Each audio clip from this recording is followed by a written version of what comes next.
The topic for today is going to be the core science and clinical applications, specifically about K.Laser, although there is a lot of overlap in our knowledge about laser therapy in general. We will try to finish this as promptly as possible. Okay, I can get us to the next slide. Okay, so my first slide really is just trying to go and do some clarification. We're going to do the core science, which will then make the clinical applications a bit more understandable. There are a lot of, because this laser therapy is not really covered other than CE or FDA or Asian or Australasian markets by their safety. That is the only way these products are sold on the market. There is no test like a drug in order to make them proven to be fit for purpose. They're efficacious. And therefore, there's a lot of words that's banded around. So in this case here, you'll hear about low-level laser therapy, you'll hear about high intensity, you'll hear about just general laser therapy. But the word itself, laser, is an anachronism for light amplification, stimulation of emission of radiation. So, you know, whether you're working with X-rays or your oncology unit using lasers, or in the case of our laser, a therapeutic laser for accelerated healing and pain management, the way lasers are produced are all the same. They just use different chemicals and different ways of using electricity to generate that laser light. The word we like at K.Laser UK is photobiostimulation, and this is the use of specific wavelengths of light to stimulate a photochemical reaction, and in doing that, it enhances the body at a cellular, tissue, and an overall functional physiological ability. So this is where we are key within our understanding of what K.Laser and what laser therapy in general can help you. Ours is a class 4 laser, and this is one of the journals you'll see later on. This quotes from it, where it says class 4 lasers can emit a greater phonic energy in shorter time frame than class 3Bs, which are weaker lasers and were the forerunners before class 4s were available, without producing an appreciable rise in temperature, because everyone who doesn't understand lasers says, oh, it's just a hot laser, it's just warming up the tissue. It does a lot more than that. Hopefully you'll understand that by the end. But this power becomes important when treating injuries to deeper tissues such as ligaments, muscles, tendons, and cartilage. So whether you're a podiatrist, you're an osteopath, chiropractor, physiotherapy, manual therapist, you know, it's important that you're able to do all this sort of things on the different tissues that you're working with. Ourselves, we work with a lot of different validators over the world, and these are places that are doing fundamental science and treatments, both on a clinical and a core medical science basis. So, you know, K.Laser is used on a global level across these, and there's only a small amount, both from Asia, Europe, and America. Again, we'll go through this a bit later, but, you know, you'll see later on the clinical applications why this is and how it works, but the validation behind it. A true good laser will change the metabolic activity, and we'll talk about chromophores later, but we are stimulating tissue change through the power of the photon energy, and therefore we can do a whole range of different aspects which enhance the general metabolism of the individual you're treating.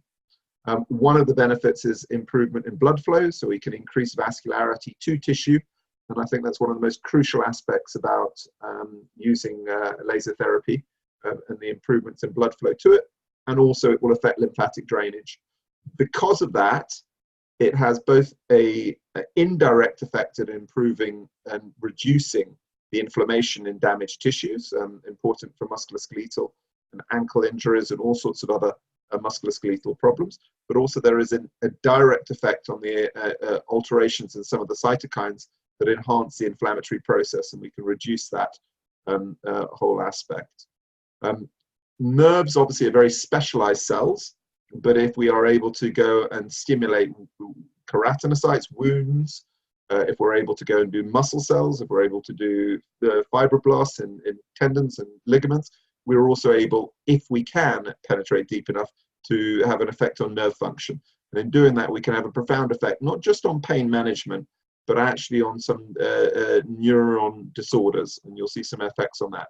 So the actual effect of analgesia, yes, we have an anti-inflammatory localized effect, but we can really affect deep pain and chronic pain in individuals by treating them on the central nervous system, and therefore changing the afferent and efferent transmission of pain. And then we can accelerate tissue healing. Our product, K.Laser, and in lasers in general, will reduce fibrous tissue, but you must realize, and compared to an ultrasound, it will take longer. It is a process of actually stimulating the immune system, and in stimulating the immune system, we can then go and reduce the scar tissue over a period of time. Any good laser should be able to treat wounds, but a really good laser is able to do chronic wounds and diabetic wounds because it is able to improve perfusion as well as the superficial wound itself, hence diabetes and bed sores and things. But also a laser using the correct wavelengths will be able to penetrate deep enough to go and have an effect on acupuncture points and maybe a more global effect on pain management. Okay, so from your clinic point of view, the laser is able to work on acute, chronic, soft tissue, musculoskeletal, a whole range of things. So I imagine the audience today, it come from a whole range of different backgrounds, and the majority will be looking for musculoskeletal and neurological aspects. But if you are working with wounds, it is a profound ability to be able to go and accelerate wound healing, and you'll see something later on. But fundamentally, in the case of K.Laser, you're speeding up the healing, you're speeding up the recovery, and it's a secondary effect that it will then have an analgesia and anti-inflammatory. Okay, so for the audience today, some of you already might have lasers, some of you may have K.Laser, and you'll know that there is a variety of different systems. Now, we use the ANSI, which is an American National Standard Index, and there are different powers of laser within everything that we use on a daily basis. So, you know, laser printers, my computer is a class 1 laser, so it's a very low powered laser. If I was in a lecture theatre, you might use a pointer, and again, it's a relatively low class laser, low power, it's in a class 2 or a class 3A. The first medical lasers which came out in the 60s up to about the 1990s were class 3B lasers, and these produced enough energy to go and stimulate tissue healing, but the time scale could be quite protracted, and therefore they can take quite a long period of time, but theoretically they are able to go and cause photobiostimulation. From about the early 2000s, both in Europe and the USA, there was the beginning of class 4 lasers, and these therapy lasers are more powerful, and therefore the treatment times are shorter and then fit in with busy clinics. But you can see within class 4, you've got industrial, you've got medical, and you've got surgical lasers. And therefore there can be some confusion in the industry about safety, but no medical class 4 laser would be allowed were it not safe to be used on patients. Again, this just shows you how confusing it is when people talk about hot or cold lasers. So what you're looking at here on the left-hand side is irradiance, which is the amount of power per centimeter squared. And on the bottom, you're looking at about the exposure. So we could use a therapeutic laser, and in significantly increasing the power using the same wavelength, you could become a surgical laser. So whether you're a class 2, a class 3, or a class 4 laser, a lot of them will be using 800 nanometers. But if you put that into a fiber optic and you put it in the urethra, you can actually kill cancer cells within the bladder itself by increasing the power and reducing the time frame that it's on. So there are ways that you can change this. But in regards of any therapy laser, it will have gone through FDA, CE, or maybe Australasian treatments to make sure it is fit and safe for purpose. In general, class 4 lasers allow you a deeper therapeutic dosage in a shorter time frame with a larger volume of tissue being treated, and therefore it provides you with a quicker, more consistent, more happy client in the time, and therefore fits into where we are at this point in life in lacking time and increasing demands on what our patients are wanting us to be able to do. I got involved in lasers in 2011 based on actually the research from K.Laser. I researched a lot of different lasers, and in 2011 they were the only one in my mind that had shown clinical proof of the depth of penetration within a short time frame. So they tested it first of all in water, and what you're looking at is firing the laser at 12 watts into water, 100% at the skin level or the water level, and then as you go down you lose absorption and it scatters, and therefore you've got less power at depth. So by the time you're 6 centimeters down, you've only got 29% of what you're starting on the surface, and that's water itself, not all the complexity of our tissues within the body system. They then used what's called an MRI Monte Carlo simulation, which was used by radiologists to guesstimate how much X-rays or gamma rays they're using. And our clinical director came from that background, and they flipped it on its head. And instead of looking at how many cells we could kill, we looked at how many we could heal at depth, but used the same MRI Monte Carlo simulation to be able to do a guesstimation. And then using SSPCA cadavers from Oregon State Vet School, we buried little photon detectors at different depths of tissue and showed that we were able to create enough energy at depth by bone, muscle, tendon, skin levels to be able to make sure that our laser was properly calibrated to allow that to happen. We then tested it in vivo with all the blood and neurological and neuromuscular changes, and again we were able to demonstrate that we could penetrate with enough energy to have a biological effect at depth. And this was published in 2011 in the North American Association of Laser Therapy. I thought in 2019 there would be lots of papers, but to date this is the only commercial product on the market that actually shows within the time frame you're talking we can penetrate deep tissue and actually have a biological effect. What we're interested in regards of stimulating tissue is using chromophores. Now we all know about plants and chlorophyll and the absorption of that light from the sun energy, which goes and creates sugars and helps all the green plants grow and the algae in the world. In our bodies, we know about melanin, and we know if we get more exposure to sunlight, we will get more melanin as a protective mechanism against UV light. But we also, there are lots of other chromophores in our body that we can utilize, which can improve our metabolism and improve the biological tissues and healing process. So one of the, in infrared, water has a color. And if we target water, we can go and improve circulation by temperature changes and increase perfusion to tissues. Melanin in the skin is a problem because it's hard to bypass, but it will also stimulate healing of keratinocytes and the dermal cells within the skin. So at a lower powered class 3B laser or even a class 2, you can get improved skin healing. And then from cytochrome C, the copper in it, and then part of the mitochondrial final ATP process, we can actually increase metabolism and increase the actual cellular ATP production. Finally, the iron in hemoglobin, having improved perfusion through the water, we can then actually decouple oxyhemoglobin, and therefore we can increase the oxygen percentage at the cellular level and help metabolism and improve the overall functionality.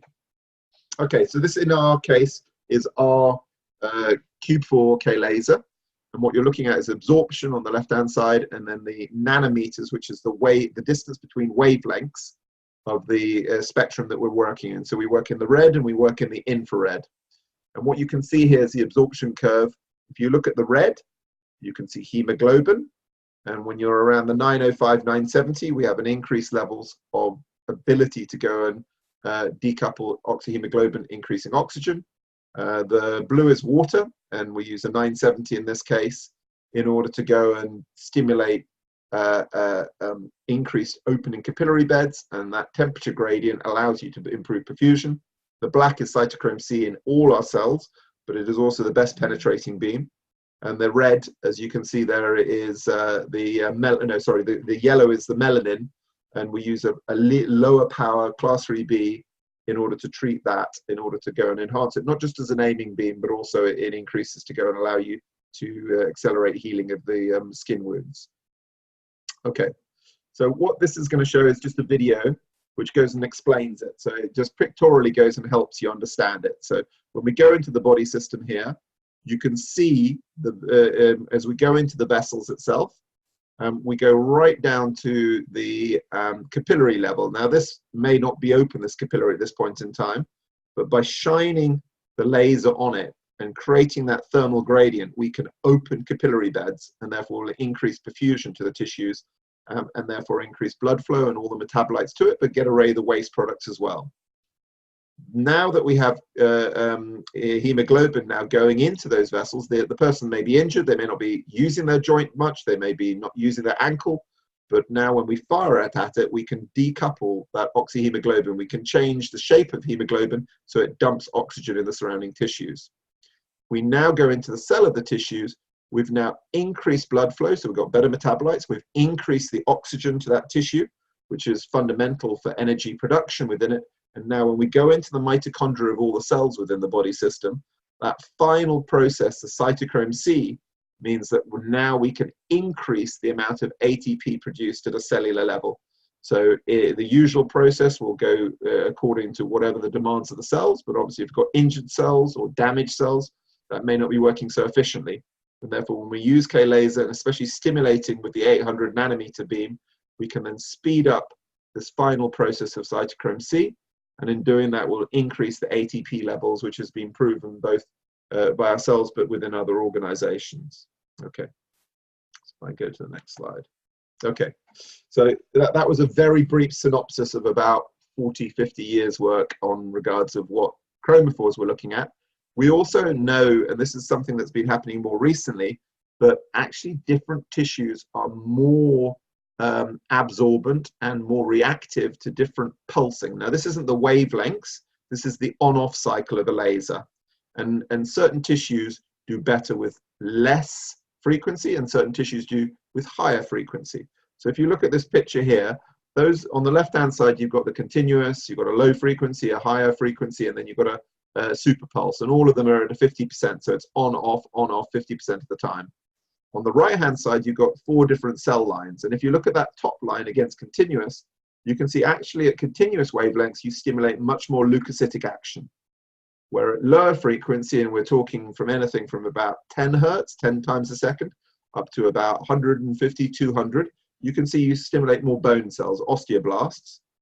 At higher frequency, around 500 to 1,000 hertz, 1,000 times a second, you can see we stimulate actual blood vessels, endothelial cells, so we can actually increase angiogenesis to tissues from chronic use of it. And at the highest frequency, we've got smooth muscle, we also have keratinocytes and other fibroblasts. So we can stimulate soft tissue. So knowing that, you can actually optimize the laser and improve its performance. A lot of people talk about intense super pulse, and this pictorially goes and shows what that actually means.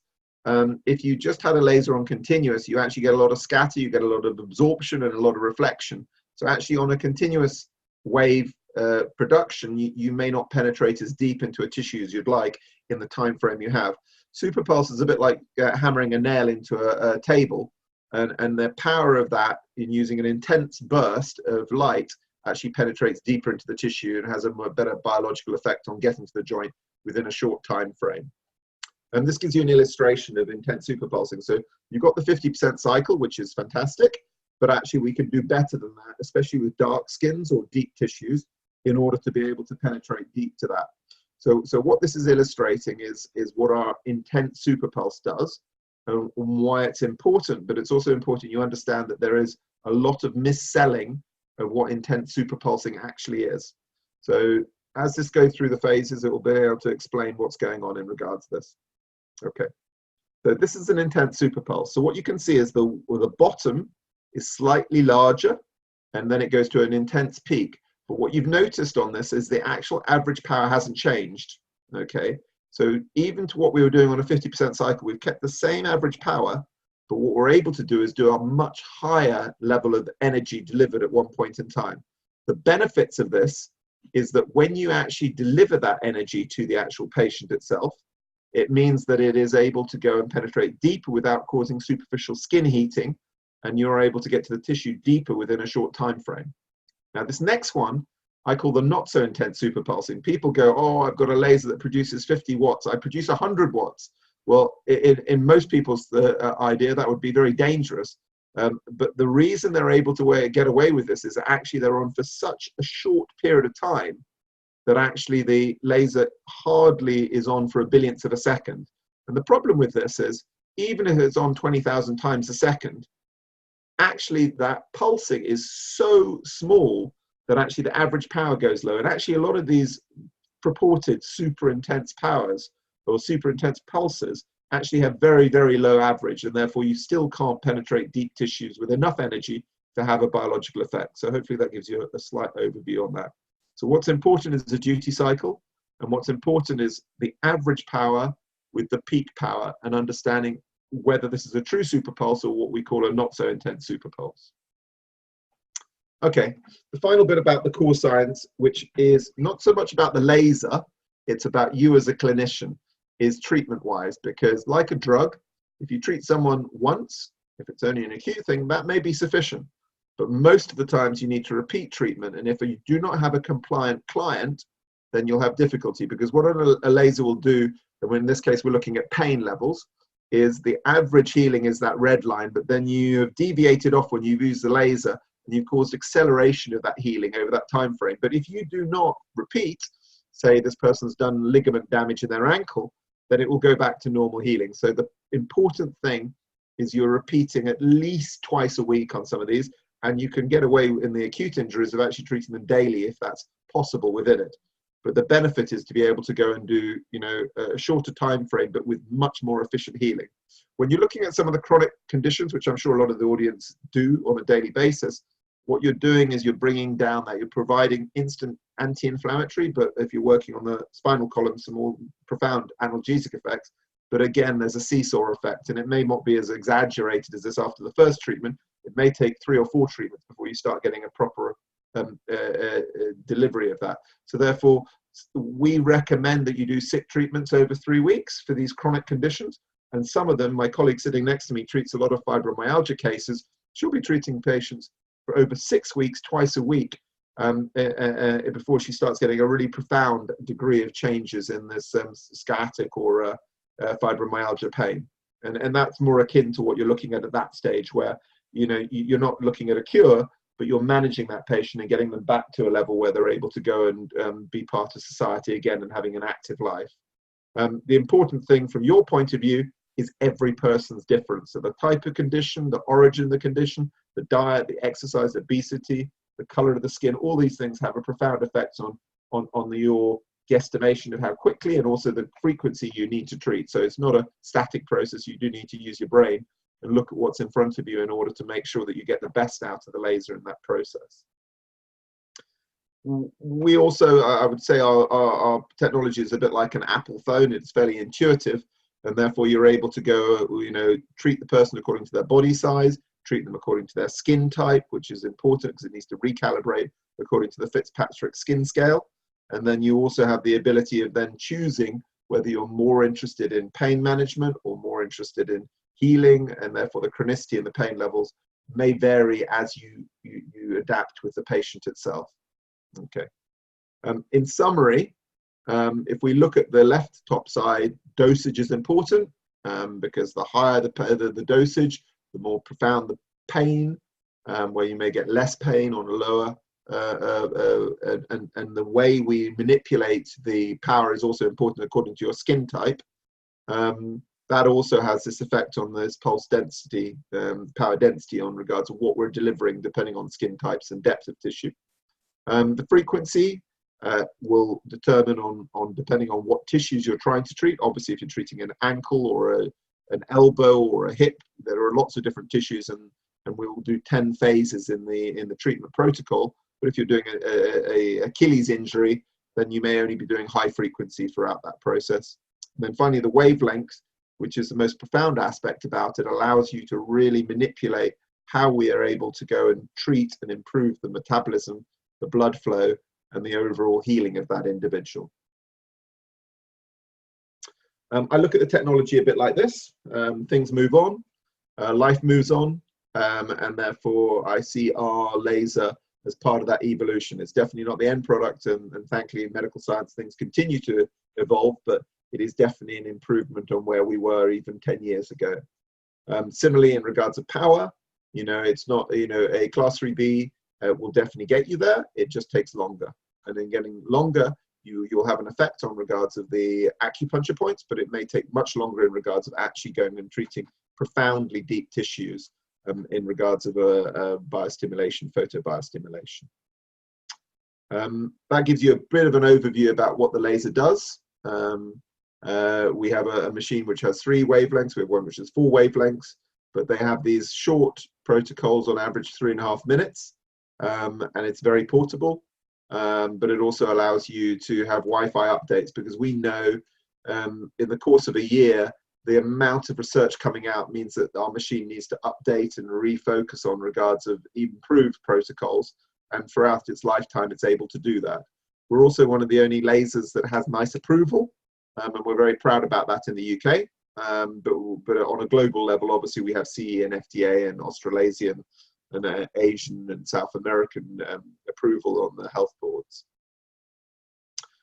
So just to summarize this core science side of things, we have the fastest, most powerful laser, so it allows you rapid short treatments with a time frame that should fit into your clinics, whether you're treating superficial or deep tissues.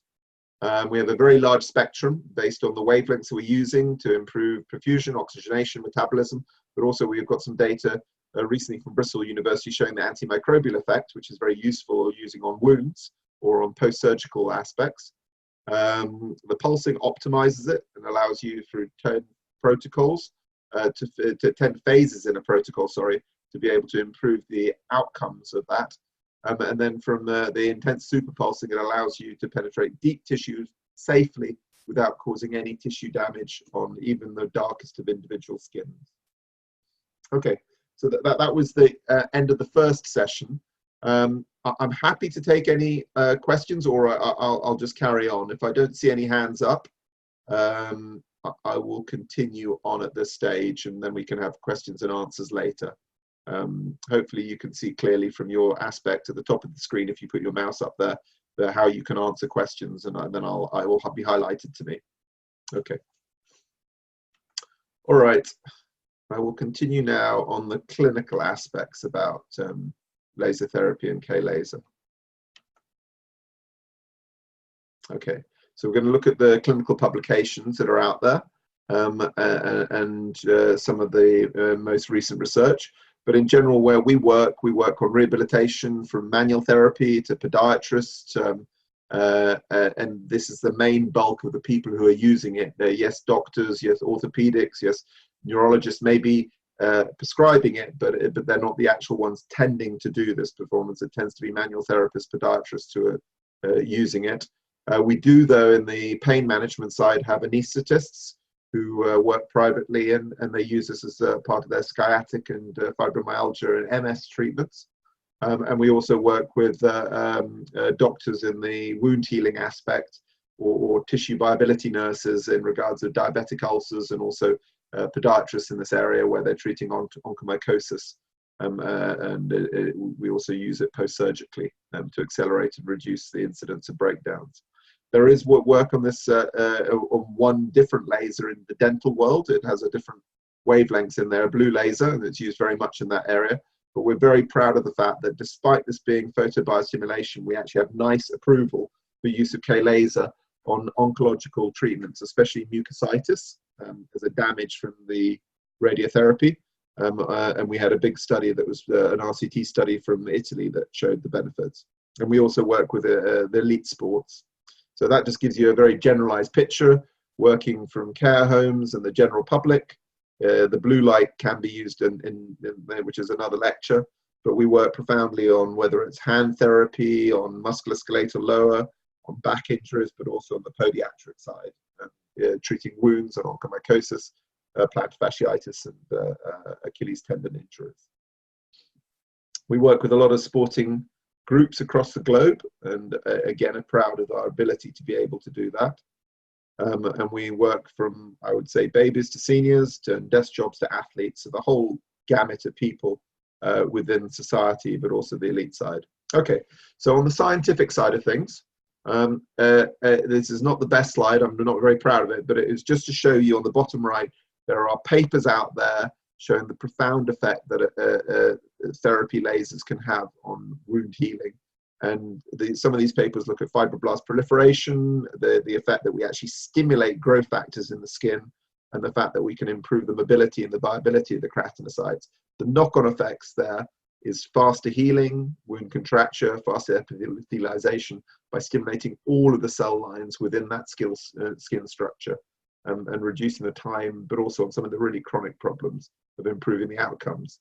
This was a study, not ourselves, but looking at wounds. And if you look on the left-hand side, they measured the wounds on the arms of these physiotherapy students using a pixelated camera and a definitive distance from the arm. They made 4 wounds on each individual, and on their right arm they would use laser. On the left arm they didn't use laser, but they treated the wounds with standard wound dressings and silver to white dressing along with laser. They also didn't treat them and just gave laser, and then on the left hand they treated with the standard wound dressing with no laser, or they didn't treat with no laser. What you can see from that is about a 30% acceleration of the wound. And in this case, it was quite a basic study. They just used an 820 and they used a high pulsing frequency, but you can see relatively low power is required for healing these wounds.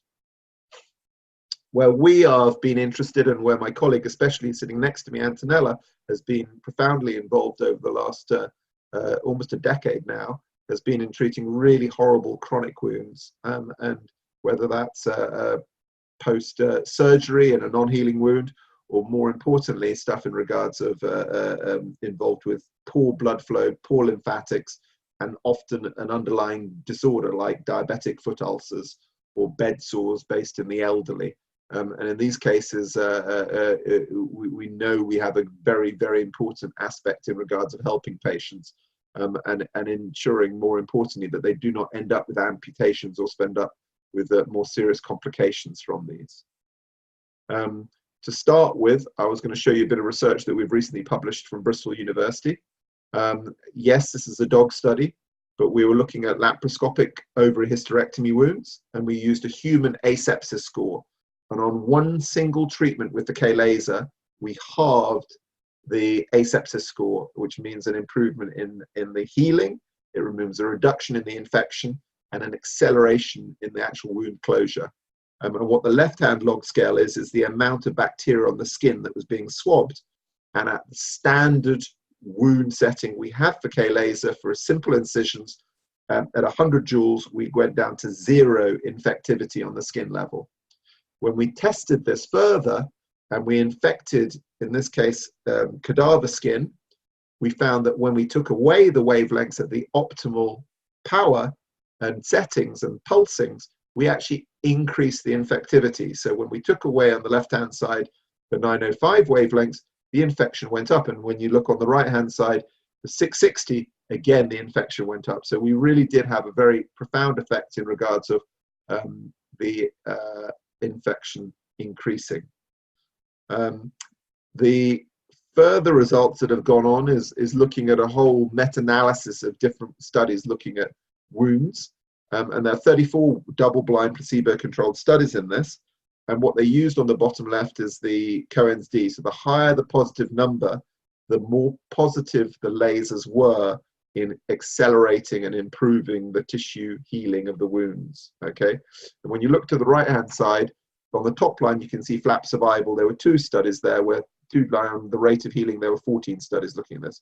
But what you can see across the central line is that all of these were profoundly positive, and there was a very enhanced benefit of using laser photon energy for healing the wounds and the tissues. What's interesting when you look down at the bottom 3 lines is the mast cells, although they increased in the wounds, the line below it showed that they didn't actually degranulate very much, and therefore we were not inhibiting by the release of histamine any of the wound healing process. This is important for all sorts of things that you're dealing with. Where we are also very involved is in regards of improving blood flow, whether this is superficially or in deep tissues, whether it's post-injury or actually trying to encourage healing for more chronic tissue injuries. And what we found is we can really improve the tissue survival, reduce the necrosis, and also improve the general overall vascularity, the angiogenesis to that tissue. What we're looking at there is actually a rat study, and you're looking at flap survival as a percentage, and the 4 different groups. The A group is the placebo group, and you can see over the period of this study, the flaps did not survive very well. The other 3 groups are laser groups. The C and the D is lasering the proximal, the distal part of the wound, but the B, actually, they didn't even laser the wound, they just did the major blood vessel supplying it, and it had such a profound effect on tissue viability and survival. We have done studies, and you saw the quote right at the very beginning. This was done again on physiotherapy students, and we were able to measure, for a double-blind crossover study, the improvements in blood flow to the tissues. And more importantly, when we switched off the laser, there was not a drop-off in regards to blood flow. So once we increased blood flow and enhanced it above what the placebo group was, the laser was putting in motion changes, which meant that the blood flow continued using what we call a plethysmography to go and measure their blood changes over a more profound period of time. The conclusions of this study was what you saw already as the first quotes at the beginning, but the second quote shows that improved circulation is considered one of the laser's greatest contributions to soft tissue healing after injury. So I think that is true whether it's post-surgery or an acute injury or even a chronic injury, in order to go and improve clinical outcomes for patients. And our results show a dose-dependent effect of K-laser therapy in human. So the higher the power, the more the profound the effect was in blood flow. And it was a non-invasive ability to be able to improve tissue perfusion. The work that we are proud about doing is the work that we've worked with diabetics. And here you can see on the left-hand side tissue healing and time on the bottom. And on the right-hand column, you can see granulation. The top two lines are the laser group, and the bottom line is the non-laser for this podiatric study. And what you can see is not only does it accelerate, but there is a very reduction in the variation in the population, whilst the placebo group was very narrow, very large, and there was a big difference amongst individuals, and it slowed down the whole process of healing. We went on to go and do work at Guy's and Thomas's in London, using their tertiary foot health clinic, and in general patients with long-standing ulcers on their foot, compared to the control group, which was the same length of time, but just standard podiatric treatment. We compared with or without the K-laser. You can see that we used quite a high level of energy, 3030 joules. It was on average 6 watts power, and then there was 11 pulses using the 4 wavelengths. And over the 12-week study, we healed 80% of the wounds on average in 4.6 weeks, whilst in the placebo group, same clinicians, same drugs, same aspect. In regards to treating those diabetics, there was 0 healing. And again, from my colleague next to me, this is a photo she took showing that between the 15th and the 29th, within 3 sessions, you can see the profound healing of that person, preventing amputation of the foot or causing further damage. Other important factors is what you do today has a profound effect in regards of how the patients will respond 6 months, 12 months along the line. So what you're looking at here is a study using a much higher dose in regards to the inguinal hernias and using 4 treatments 7 days post-surgery. Half the group treated, half the group not treated. But the graphs you're looking at there is the changes that were seen at 6 months post-laser, post-surgery. And on the left-hand side, you could see that the scarring in the groin region was 72% smaller with the laser group compared to the placebo group. Yet there was 82% better malleability, so the actual strength of the tissue was better. And overall, when they used what's called the Vancouver Scar Scale score, it was profoundly different at 6 months post-surgery. This was something that I was not expecting. They were starting to see results in regards to cancer patients, because I've always been worried about using on cancer patients, but they started to see results that they were not expecting, and therefore they started doing some core science. So this research was done on mice and rats, and they used histology to go and monitor the effect of K-laser on it. So they treated mice and rats with melanomas and carcinoma, and they saw not an increase in the tumor, they saw a reduction in the tumor size, and yet when they did the histology, they saw that we were stimulating T lymphocytes and dendritic cells, and we were increasing type 1 interferon, and in improving and reducing some of the nasty angiogenic macrophages whilst reducing the actual tumor mass. So as it quotes from it, a striking and unexpected result and an emerging strategy to control tumor progression. So we're not saying to you go out and treat people straight away, but we are working on things which are very exciting for the use of this product in the future. What did happen from this is they went on and they did a study in children, which as a side effect of the cancer treatment get nasty mucositis of the mouth from squamous cell carcinoma. And we showed that we were able to reduce dramatically the mucositis whilst not enhancing any or recurrence of any of the cancer there. And you can see the lesions within the individuals, which are nasty lesions and affect their glutition, their speaking, and the overall scarring can be quite profound for these individuals who thankfully are recovering from cancer at a young age. The study then went on to do a much more big RCT double-blind study, and this was done across 8 centers in Italy, dental hospitals. They used 51 children with K.Laser, 50 without, and they used a WHO oral mucosis scale to monitor how the patients did, and you can see the differences between the two groups, whilst the acceleration of using K.Laser without any side effects meant that we ended up getting nice endorsement for the use of K.Laser for this group of patients. Healing, tendons and repairs are working from the outside in. There are studies looking at not just the acceleration of the healing, but more importantly, the reduction of scarring, and therefore the patients that heal better, faster, with less scarring, and there are less repercussions on their rehabilitation, and therefore we can see an increase in the type 1 collagen, which is a good collagen, rather than the type 3, which is the scarring collagen. What this study shows you here, on the top right, you can see a tendon post-damage at 8 days post-damage, an Achilles tendon, whilst at the bottom you can see what a 5-day lasered group looks like in comparison. So this looked at 12 control rats, half of which were damaged, half not, and 42 rats which were damaged but then lasered either 3, 5 or 7 days consecutively. At 8 days they were sacrificed and looked under histologically, and what we could see was the laser groups were profoundly different to the damaged non-lasered, to the extent that actually histologically the scientists could not identify a difference between the non-damaged and the day 5 damaged laser group. Again, some of you may be dealing in carpal tunnel. We work with the hand therapy unit at Guy's and Thomas's, and we get actually better results than this from ourselves, but this is a weaker laser. And you're looking at 36 patients here. They were treated 5 times a week for 2 weeks, and just a rest over the weekend.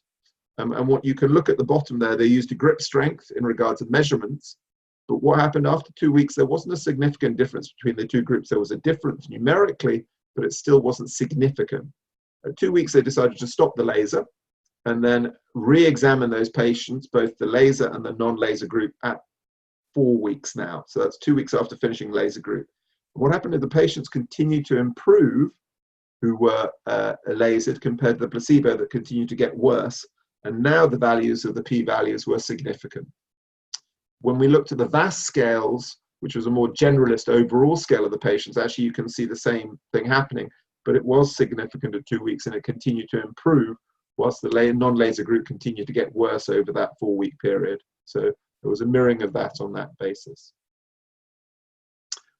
When you look at the use, and some of you may use ultrasound in practice, when you look at the use of ultrasound and laser therapy in practice, you can actually enhance the clinical outcomes, and therefore you can improve the type 1. Both ultrasound and laser therapy have the ability of improving, compared to placebo, the amount of type 1, but there is an enhancement factor of using the two in combination.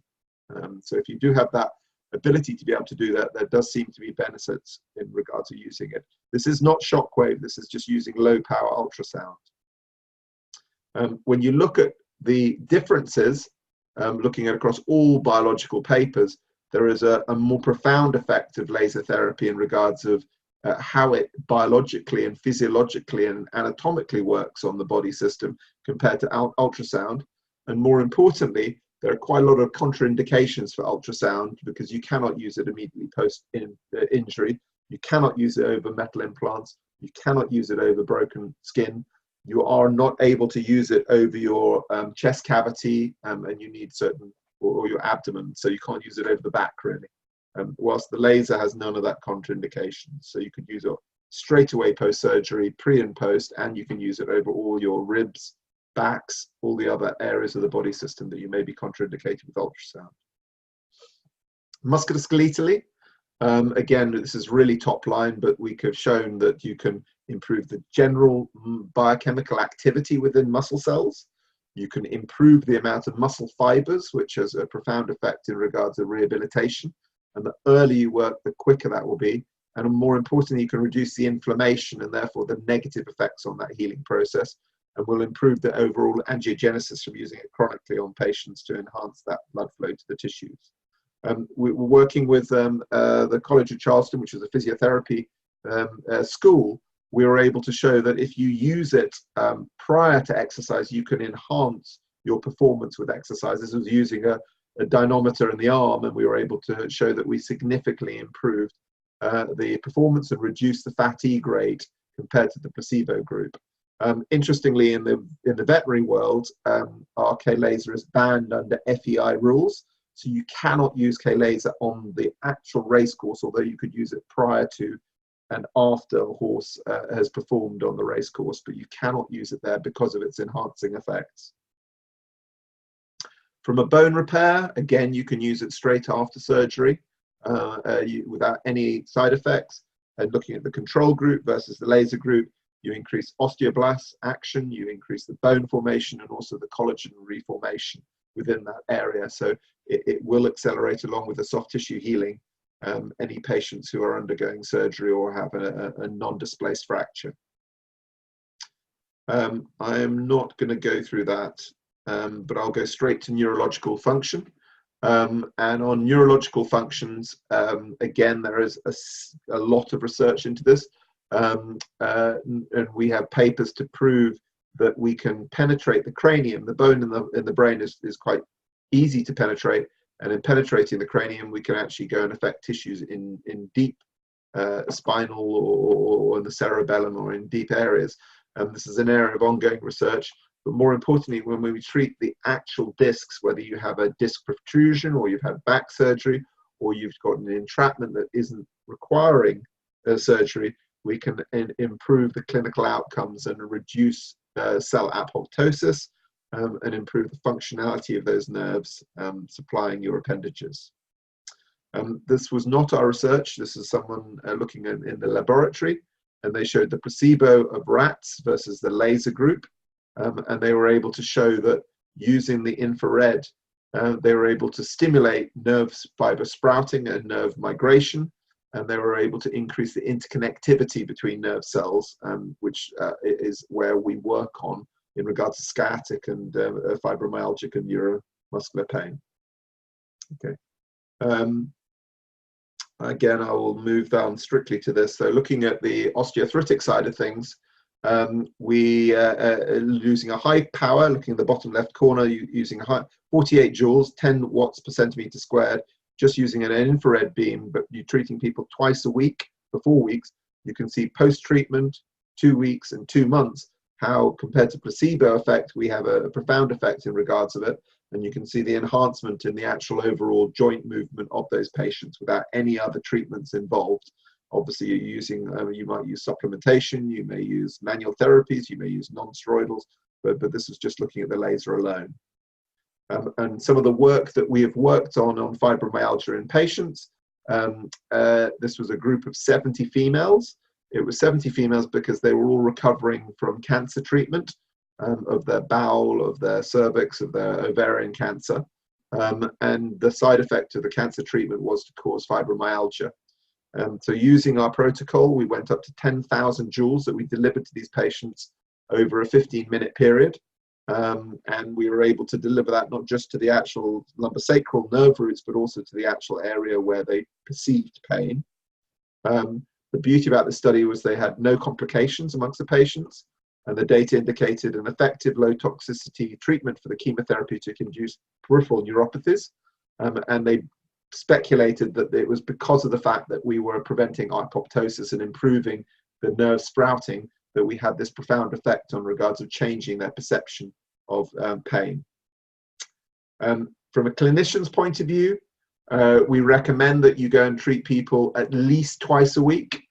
If they are acute, you could even treat them daily, but that is hard in our busy lifestyles to get people in unless you're working in an intense clinic or a hospital scenario.